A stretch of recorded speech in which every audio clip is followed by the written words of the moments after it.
Hey all, welcome to ShareTreck. It's the 6th of July 2022. Wow, what a day it was yesterday. It started as predicted bearish, but very quickly it turned green, and it was a very pleasant surprise. I hope we have something similar today and we get to make some money. With that said, let's get started with our daily update.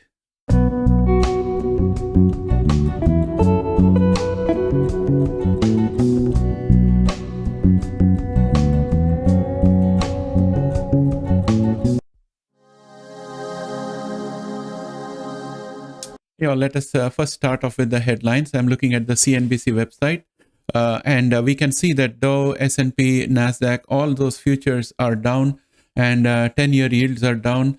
And we also have oil showing that the prices are moderating a bit. I'm going to talk about oil prices because they have been a little bit low of late, and there are some positive catalysts, even though you see a slight increase out here. I'll talk about that when we talk of the indexes. And overall, this seems a bearish setup because all the futures are bearish, and also the yields here are falling. That means people are pumping money into the 10-year bonds, and that's not good for shares. So with that said, let's go and look at the main headlines. Mortgage demand sinks even as rates drop for the second week. This is but expected because when a recession is around the corner, where job losses could happen, people feel insecure. And also they are looking at an increasing interest rate environment. So at this point of time, with job insecurity and increasing interest rates, it's very difficult for anyone to think of taking a mortgage on their heads. So that's the first cause. The second cause is even if they were foolish enough to think that they want to buy a house at this stage, they may not qualify for the mortgage because banks are also very careful about screening the candidates, and unless they feel a compelling reason, they won't give mortgage. So that's why mortgage demand sinks. This is but logical. And then we have this article which says 5 things to know before stock market opens on Wednesday. So first, stocks in holding patterns. US stocks were essentially flat across the board Wednesday morning following a late rally the day before. While the Dow finished Tuesday, the S&P 500 closed slightly higher. The Nasdaq, fueled by tech stocks, did even better, rising 1.75% for the day. Energy names were the big losers Tuesday. So we were more risk on Tuesday as investors weighed the potential impact of economic slowdown on fuel demand. Oil prices also fell. There is a reason for this. We'll talk about it later. Breaking below $100 a barrel for the first time since May. Fed minutes and indicators. This is the second thing that we have to anticipate. Investors have plenty of data and reports to sort through Wednesday as markets weigh a potential recession. At 2 p.m. ET, the Fed is scheduled to release minutes from its June 14 to 15 meeting, giving some insight into the central bank's strategy to raise rates for its fight against the 40-year high inflation. PMI data is set to come out at 9:45 a.m. ET. At 10 a.m., both the ISM Services Index and Jobs Opening and Labor Turnover Survey are scheduled to be released. So there's a whole lot of data, and starting 9:45 a.m., we can see the markets moving either direction. So when I go and look at the indices and everything, I'm expecting to see a bunch of doji candles out there, indecision. So 9:45 a.m. is the first trigger point with PMI data. Second one is going to be 10 a.m. with Jolt's survey. And then at 2 p.m., we are going to have our good old Fed coming out and releasing some minutes. And we already know that they're looking at 75 basis point raise. But if PMI brings some surprises, then who knows what will happen. Let's keep optimistic and go forward. And there is news about Boris Johnson. There is instability in the UK government with resignation of 2 ministers. And that's causing a bit of difficulty for the pound, which means US dollar index should potentially be up today because funds would have flown into US dollar index. And that would have caused a bit of problem for the British stock exchange. Yield curve inverts. The bond market appears to have a warning for the US economy. The yield on the 2-year treasury jumped higher than the yield on the 10-year notes, inverting what's known as the yield curve. When that happens, it's usually considered an indication that a recession will happen soon or it's already underway. Yields have also increased Wednesday morning. So if you go to our community tab, I have a meme out there which shows some people on a safari with the guide pointing to a distance and saying that you can see a line out there, whereas a line is standing just next to the cart. So it's like that. I think that we are already in a recession. We had the first Q1 GDP being negative, and I think we are already in the negative. We just need a formal confirmation. With that said, again, the second news is mortgage slips again. So this is what they say we need to know before the market opens, and we already know that. Ukrainians hold back Russians at Donetsk border. Moscow angry after Putin-Macron call revealed. So there is the whole lot of bravado going on in the Ukraine-Russia conflict, the way we expect all the wars to be. There's a lot of propaganda, there's a lot of chest thumping and a lot of outrage. So that's continuing to go on, which reminds us once again that the wheat and gas crisis is still on our head because this Russia-Ukraine crisis is continuing to go on. And that said, I think the other good news we have is European gas prices fall after Norway's government steps in to end oil and gas strike. This is one of the positive news for Europe, basically. And what else do we have here? So that's about it. And yeah, let's go and have a look at other headlines if we have any. I couldn't but help show this headline here. It says stock market stinks right now as recession fears loom. Strategist says, and we know that for sure it is stinking, but that's the general spirit of the market. So we should expect a lot of bearishness. With that said, I think I would like to go and have a look at Nasdaq and the indices. Let's first start with the futures. The futures are looking negative for Nasdaq. Minus 0.47% is the change since yesterday. And as you can see here, we are going and hitting this diagonal line of resistance, and we have been pushed back from the diagonal line of resistance always. And right now, the 20-day exponential moving average, which is this orange line, is actually giving the resistance because earlier in the day, we had already hit the red line out here, red diagonal line of resistance, and come down. So right now, it's the 20-day exponential moving average that is giving us the resistance, and the 9-day exponential moving average is giving us the support. So we have to see what happens going forward. If I look at the MACD, it's encouraging, but the momentum is not very encouraging. It's below average and pointed down. So there's a good chance that we might go bearish today. Let's take a quick look at US oil. US oil has gone down below the diagonal line of resistance that we have here, and it's forming a doji candle. It's bearish today. It's fallen below where it was yesterday. And I think that demand destruction is going to lead to this. Let us look at the news articles here that support the price action. The first one is Shanghai outbreak sparks renewed fears of weaker demand. So there's a COVID-19 outbreak in Shanghai, and if Shanghai decides to do lockdowns and stop production, there'll be less demand for oil. That's number one. Number two, oil and gas workers in Norway end strike. Reuters report. So that means the oil gas supply from Norway will resume. So that's another positive. Renewed slowdown concerns pull crude oil prices down. National Australia Bank says. Again, we have been talking about this in our daily update. Yesterday also I had mentioned that demand destruction due to interest rate hikes by central banks across the world is going to reduce the demand for goods. It's going to reduce the freight that is needed. So fuel costs are going to go down. Factories are going to let go of people. Therefore, less commuting by employees and less use of fuel by factories. So overall, we are looking at reduced demand for oil. So I think that our oil price is going to go under 100 and stay below that in the near future. There might be a little bit of speculation here and there, which may make it do a bit of a zigzag, but the trend is firmly going downward, in my opinion. And then the next one that we are looking at here is crude oil prices plummet amid recession fears, but sell-off pushes prices back up. This is a speculation aspect I spoke about. People will be speculating and pushing up the price only to see it fall back. It's like fighting against gravity. Anything you throw up is going to fall down. So that's what we have out here for oil.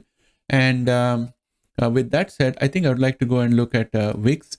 And we can see that VIX is being constrained by the 9-day, 20-day, and the 50-day exponential moving average, and it still has got support at 27.20, which is this horizontal line.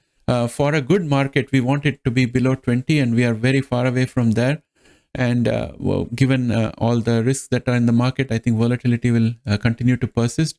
And I would like to draw a diagonal line out here to create a bullish channel. I had a line earlier which I'm going to remove, and in its place I'm going to put this new line out here, and this is going to be a green colored line which will show that this is a support. So we have a support here for VIX, and I think we are going to bounce around this until we break down below this support. We are going to be in trouble. And the way it could happen is if the Fed were to come out and say that inflation has already peaked and we are going to moderate our pace of interest rate hikes, then immediately we can see the VIX coming down and things looking better. So with that said, let's look at put-call ratio.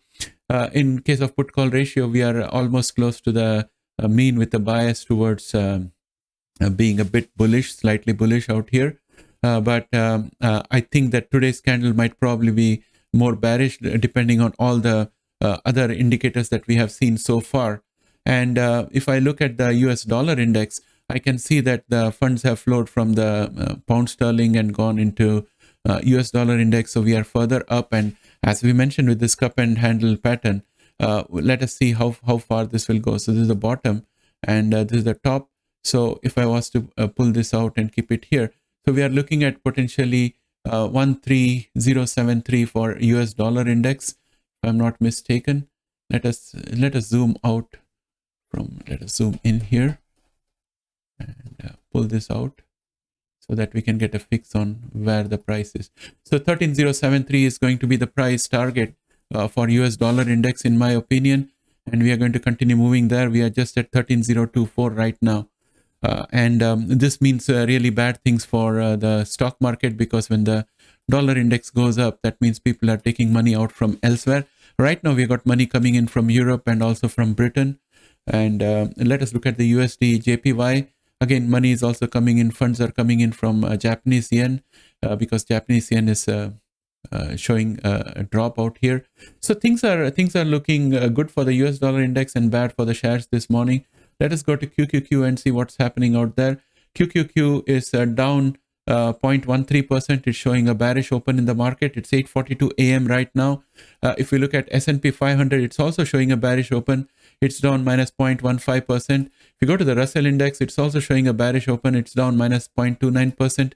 Dow Jones Industrial Average is also showing negative 0.16%. So that's the status with the pre-market condition. And if we look at the chart for QQQ, we are still in a big bearish channel which is going downwards, and we are being constrained by the 20-day exponential moving average today. And this candle is for yesterday, and today's candle is going to form after the market opens. But our constraint is still the 20-day exponential moving average, and we need to break through that. And then our next resistance is going to be 292.96. And by the looks of the MACD, which is bullish, there seems to be a good chance for the market to go up. And when we look at the momentum, it's below average but pointed up. That's a good positive.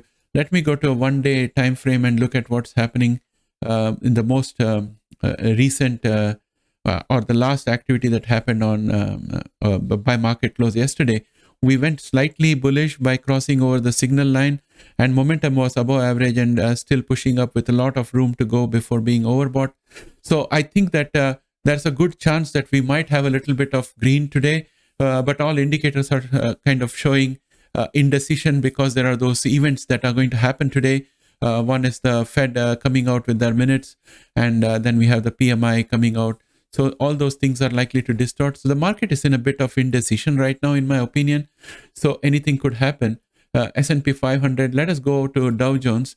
And what I want to do here is just to take a measure, just to confirm to ourselves that we have not yet gone into bear market in this for this particular index. So if I go to the bottom of where we were with the Dow Jones index at the lowermost point that it has ever been, we had gone only 19.86% down. We didn't go into the bear territory.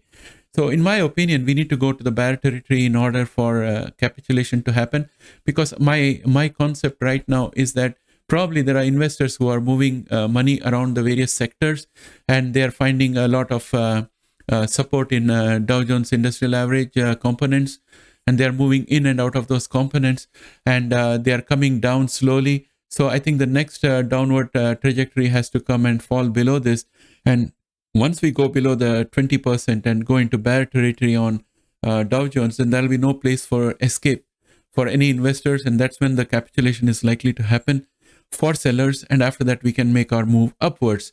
And that could nicely coincide with potentially inflation reaching its peak and plateauing, and then starting to come down. If we get hints of those things, we are already seeing hints of that in oil price consistently going down, and oil's price, when it goes below 100, may probably give a much better impact on inflation and temper it down.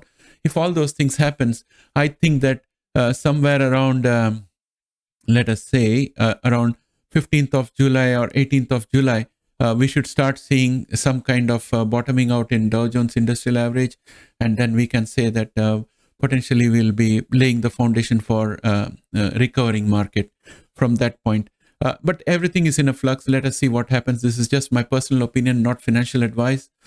So do consider all your options and risks and analysis before making any investment decisions. With that said, I would just like to look at XLY XLP.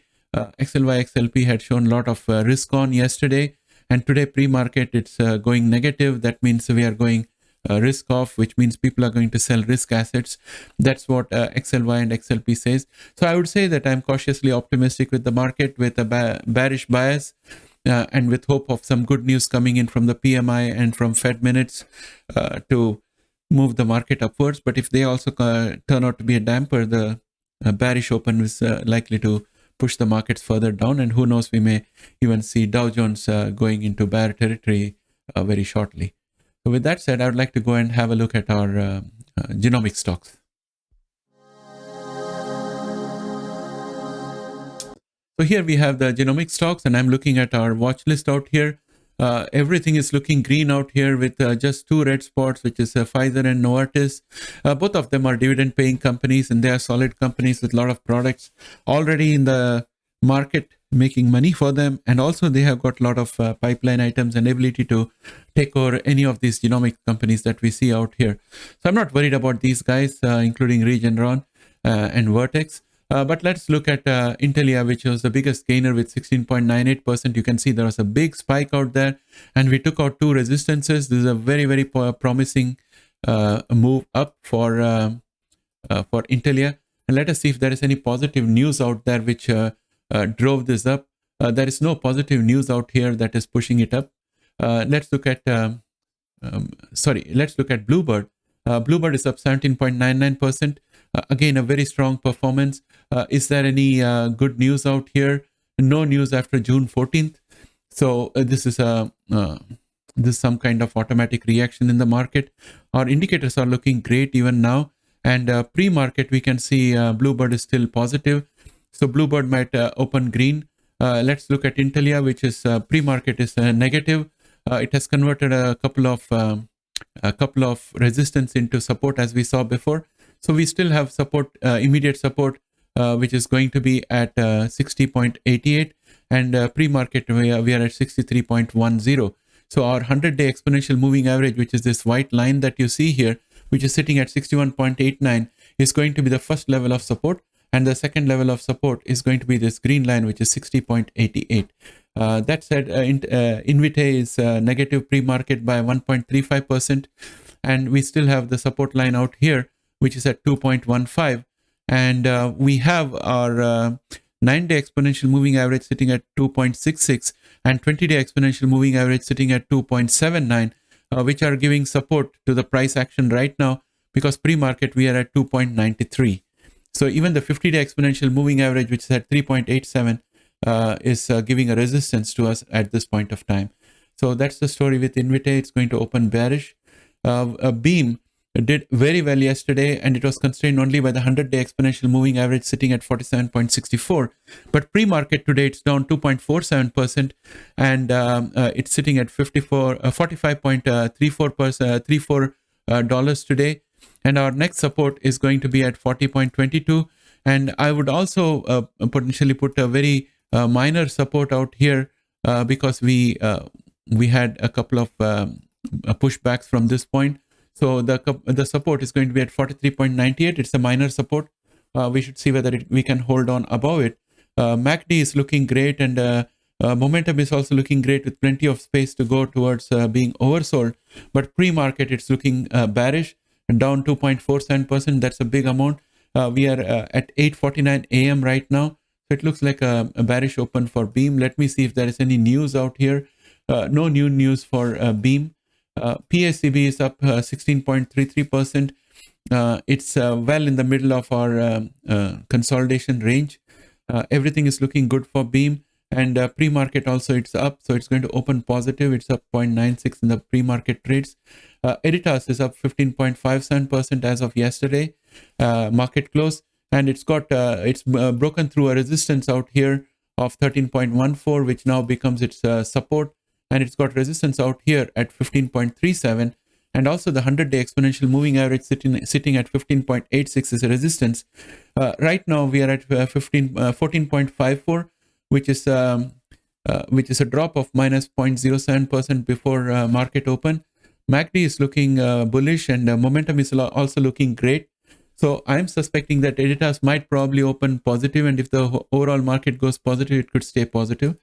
DNA was up 13.45% yesterday, only constrained by the 50-day exponential moving average, and then we have another horizontal line of resistance at 3.20. Right now, pre-market, we are doing very well for DNA with increase of 0.37% in the pre-market trades. We have a 50-day exponential moving average as resistance, which is this green line out here, and it's sitting at 2.98. And right now we are at 2.71. So there is a potential for growth out here. Momentum is also looking good. It's just at average and pointed upwards. And MACD is just about ready to turn to the bullish side. So the only concern is from the MACD side.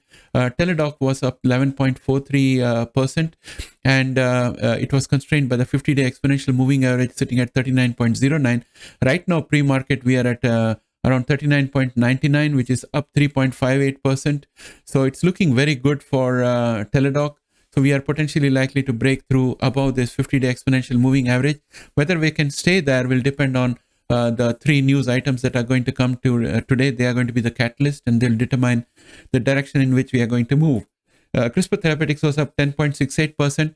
And just like Vertex had a couple of bullish channels and it was very strong, CRISPR Therapeutics seems to me to be quite strong, and it's also moving along this bullish channel. And today, pre-market, we are already very high, and I'm going to pull this line further just to show where we are. So this is where we are pre-market. So we're going to open where we closed yesterday. The opening is very flat right now.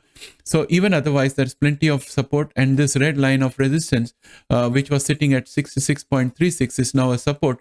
So there's plenty of support for CRISPR Therapeutics. It's on a very strong track, and we have a very good momentum, and MACD is also turning over to the bullish side. Those who are invested in CRISPR are going to make money, and ARCG is looking good, 8.18% up yesterday. Pre-market, it's flashed, and it's got a support from 50-day exponential moving average, and also the horizontal minor support, which is sitting at 33.56. Right now we are at 35.46 pre-market. So everything is looking good for ARCG. IDNA is up 6.04 as of yesterday, constrained by the 100-day exponential moving average. All the indicators are looking good for a positive open, but everything else will depend on what happens with the three news item catalysts that happened today. Caribou Bioscience is up 5.90% as of yesterday, only constrained by the 9-day exponential moving average. The momentum doesn't look great, and the MACD is looking good. And pre-market, we are up 5.65%. Let me see if there is any news for this optimism. There is no news out here. So if we open positive today, and if the three catalysts that we are talking about tend to be positive, I think Caribou can maintain the positive momentum. But if any of those news item becomes negative, then we are going to lose all the gains that we have had so far, because momentum is looking weak. Verve is up 2.56 as of market close yesterday, and it's being supported by the 9-day and the 20-day exponential moving average. It has gone past the minor resistance that we had out here, which was sitting at 15.44. So I'm going to convert this into a minor support. And pre-market, we are still flat. There are no trades. So we ended up at 16.03, and our momentum is also pretty good, pointed upwards. MACD is also bullish. So Verve should open positive, and the rest depends on the catalyst in the market. Halogen was up 2.17%, and it entered this line of resistance, which has been with us for the longest time. I'm just going to zoom out to show you how steep this curve is, this bear channel is. And we made a very, very smart recovery. We came up, but we were unable to pierce this diagonal line of resistance, and we were pushed down again. So today, pre-market, we have no trades. So we'll have to break above this. Our MACD is turning bearish, but momentum is pushing upwards. So let us see what happens when the market opens. I don't know whether it's going to be able to break this strong resistance, but the recovery has also been strong. So there's a good chance for it to go up. And if it did, 11.98 will become a resistance for it.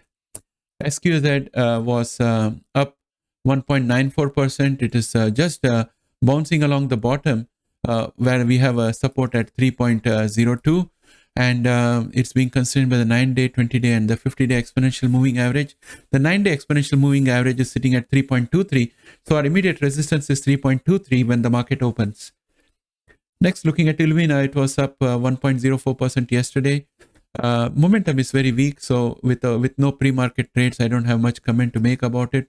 Vertex was up 0.58%. Vertex is on a strong wicket, so it's got to be positive when it opens in the morning. No pre-market trades yet. IMTX is also up 0.56% as of yesterday, with support from the 9-day exponential moving average, 20-day, and the 50-day exponential moving average. It broke through another resistance, which is at 8.80. I'm going to mark it as support. Its next resistance is going to be the 200-day exponential moving average, sitting at 9.36. And our MACD has got plenty of bullishness left in it, and momentum has got space for going up. So I think IMTX will open positive, and rest depends on the market catalyst. Regeneron is up 0.19% as of yesterday. It's still above the line of support. Momentum is looking weak, so I can't say much about what's going to happen with Regeneron. Novartis was down minus 0.09, a very minor downturn. My friends, that brings me to the end of the video today. I hope you liked this video. It's slightly long-winded, but had too much to say.